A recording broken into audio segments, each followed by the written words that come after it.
We're back in Rock Street for our lockdown video for today, and we're looking at the building now that was for years run by Jack Lawler of Carsley. Jack, of course, had been a county councillor and Tralee town councillor and mayor of Tralee on occasions, and this building was John Griffin's of Rock Street. It was a seed and hardware shop. It was mainly seeds, and you could get at this time of the year now it would be a hive of activity. In the springtime it would be fellas coming in here for seed potatoes for their gardens, and of course at that time everybody set a garden. There was no such thing as grass in your back garden. It would be full of vegetables. This time of the year it would be everybody would be setting seeds, grass seeds and potatoes and cabbage plants, and they could all be got here off John Griffin. And of course then at Christmas time it would be stocked with toys for Christmas, and Santa Claus would appear upstairs here for a week or two around Christmas. Of course, going to see Santa Claus was a great treat for us. We're looking at the archway into another entrance into the market, and the archway was a place where we had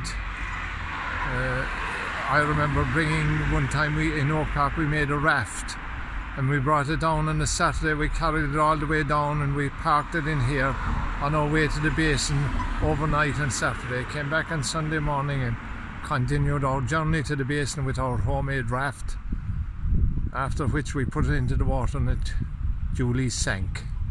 But the fun we had making it, dragging it and trying to float it was great.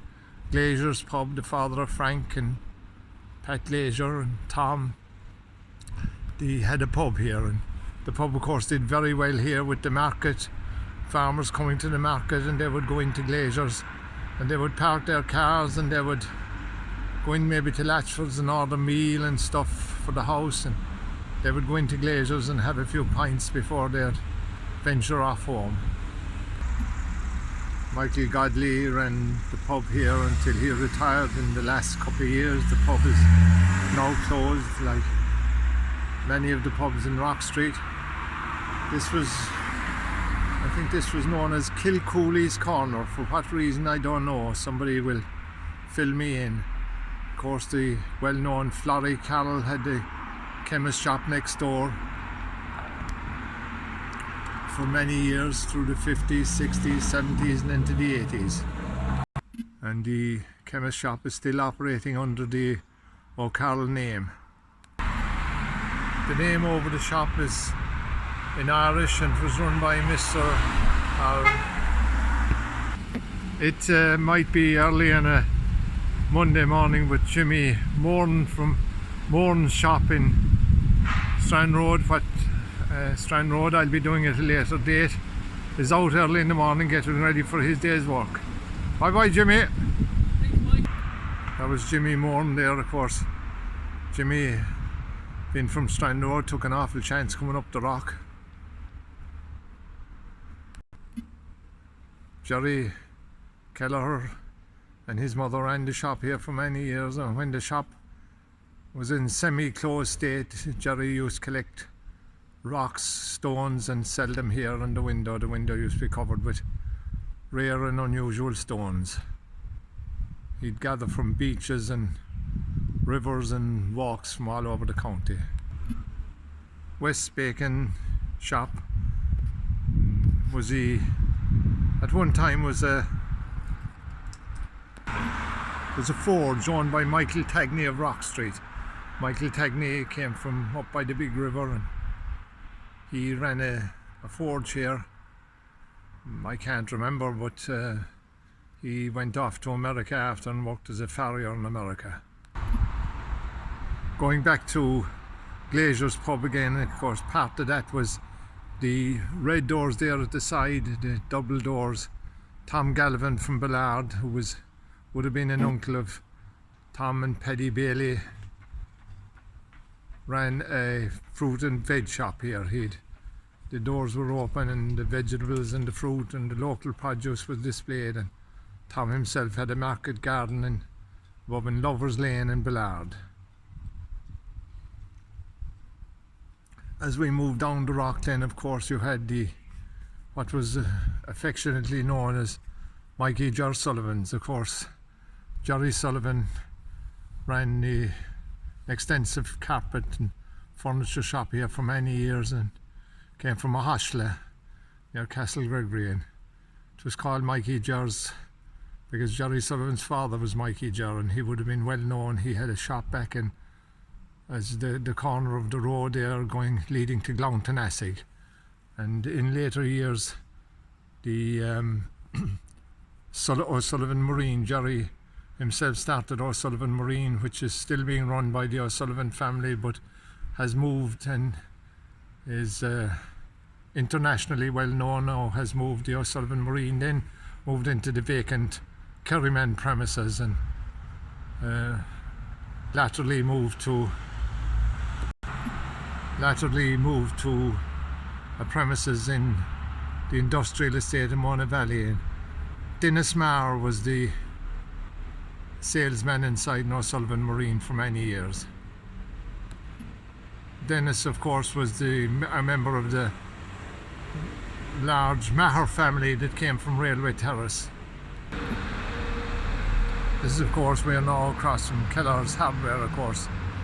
John and Maurice Kelleher of the Kelleher milling industry ran their enterprise from here. This was their head office, and John and Maurice, and later Magdalene Kelleher, the mother of Ed and Harry, and of course Edward still runs still has the family name Kelleher's Mills, and runs his shop in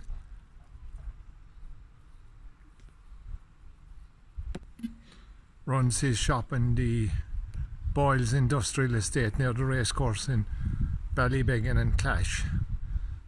And of course Kelleher's then ran the electrical department in here, and of course Buddy Grady worked in there and going into the 60s, as did his brother-in-law Vincent O'Mahony, the author of the book about the milling industries, the princess of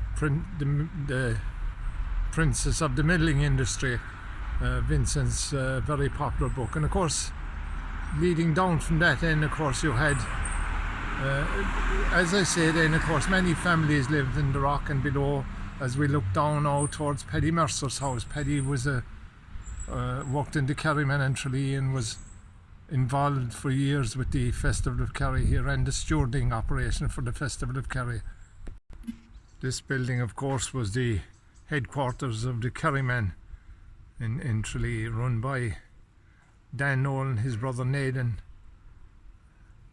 I think the main face of the company was Donny Nolan, who'd be the father of Don and David Nolans, and the pub next to it was the pub that was later bought by Donny and Richie Houlihan. And Donny, of course, very popular, and started his life in the street here as the manager of the Brogue, which we'll visit lately.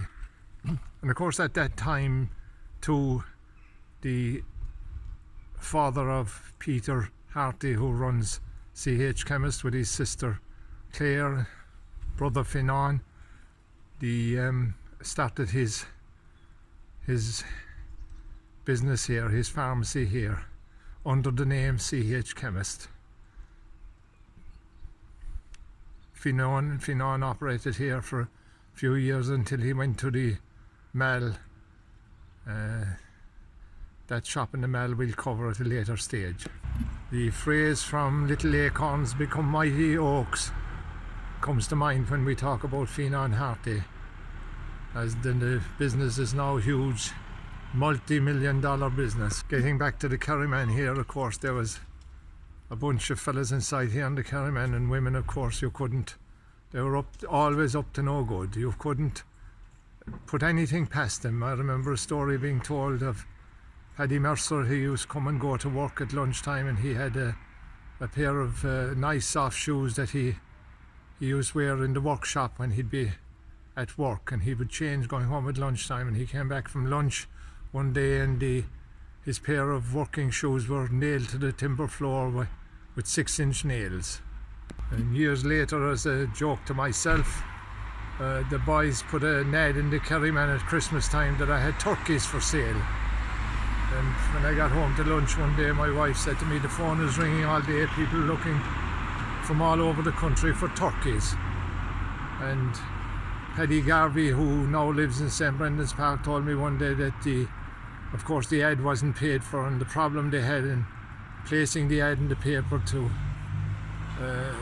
avoid drawing attention to it, because all the paper was checked every week by Jimmy Levin. It was Jimmy's job to check the paper to make sure all the ads were paid for, and of course before the paper was set in print, set in the machine, and of course Jimmy checked the ads on the paper, and Paddy said they then had to move all the ads around to get my ad in.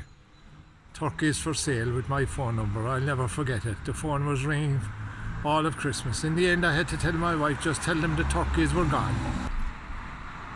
They were up to all kinds of devilment. I just met Moss Kelleher. Yeah, no, Moss is of course a Listowel man, and he said that the fellas in Listowel don't consider themselves townies at all. He said he was warned coming into Tralee that all the townies were smart Alex and to be careful of them.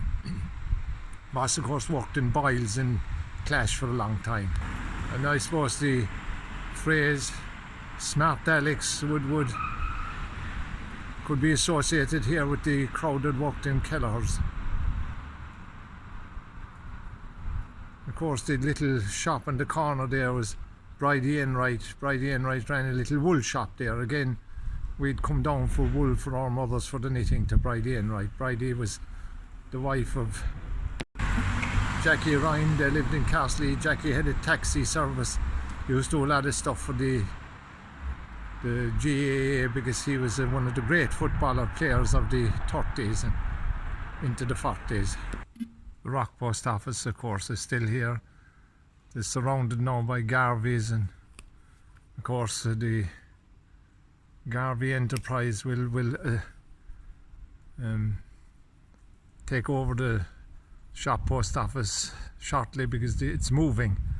After 80 years on this, 70, 80 years on this street, the Rock Post Office is moving. Down further, where Radley Sales is, Tommy Diggins, father of Michael Diggins, ran an insurance business. He was one of the first independent insurance brokers in the town. He moved from here when he sold the premises to Ballaroe. I very nearly moved away from the street without naming this. This was the Moo Cow. It was a little chip shop in the 50s. Didn't last too long, but we remember it fondly.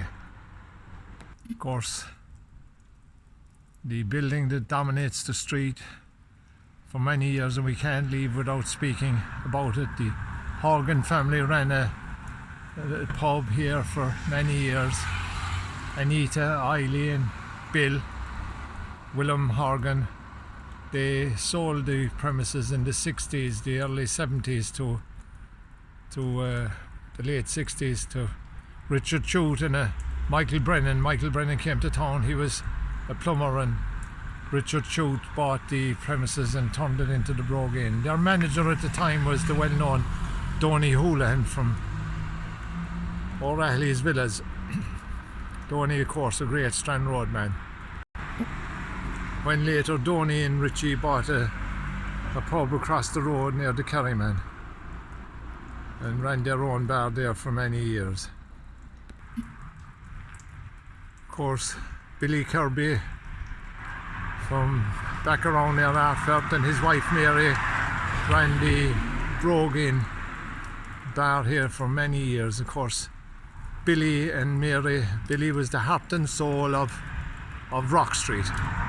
Everything that was going on, Billy had his hand in it. If Kerry were playing in the championship, Billy would be out putting buntings up and flags, and the street would be highly decorated.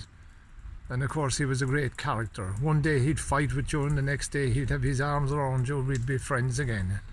what a character he was. He was the life and soul of this street for many years, until the pub changed hands. His daughter Fiona has it now, and her husband.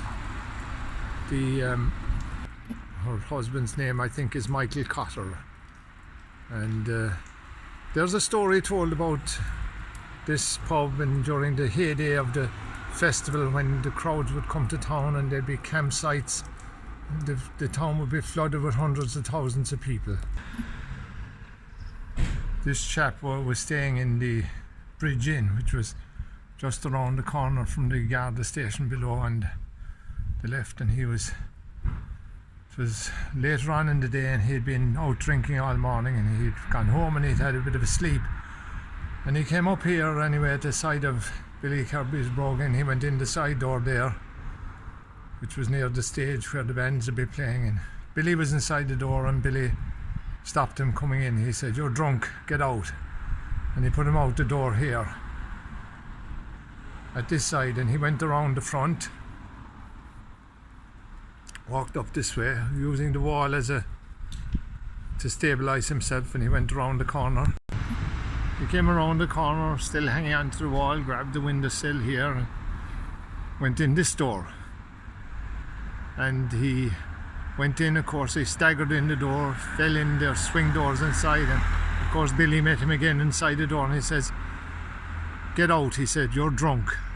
And he put him out the door here, and when he came out the door, he turned around and fell. And in the confusion, big crowd round, he picked himself up, dusted himself off, and he went to the next door, and he went in that door. And if he did, he was inside the door again, and Billy met him again. And he says to Billy, "Get out," he says, "you're too drunk for coming in here." And he looked at Billy and he said, "Tell me," he said, "do you own every flaming pub in this town?"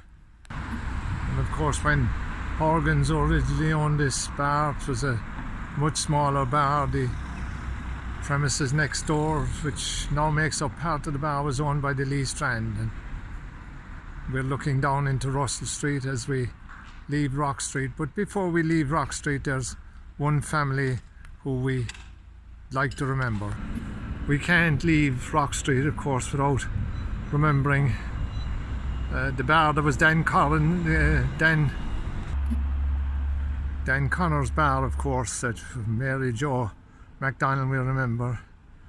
And of course Jerry Reardon, who originally came from Gas Terrace. Jerry ran the bar here for many years till it closed, and it was frequented a lot by men working in Denny's factory, which was down the street. And the rumour was, when Kerry Group bought Denny's bacon factory, that they had to buy Dan Connor's as well. Such was the frequency of the staff to the bar here. The post office moved from across the road behind my back in Russell Street in 1961. It was run by Frances Collins and her husband for many years. She was the postmistress here.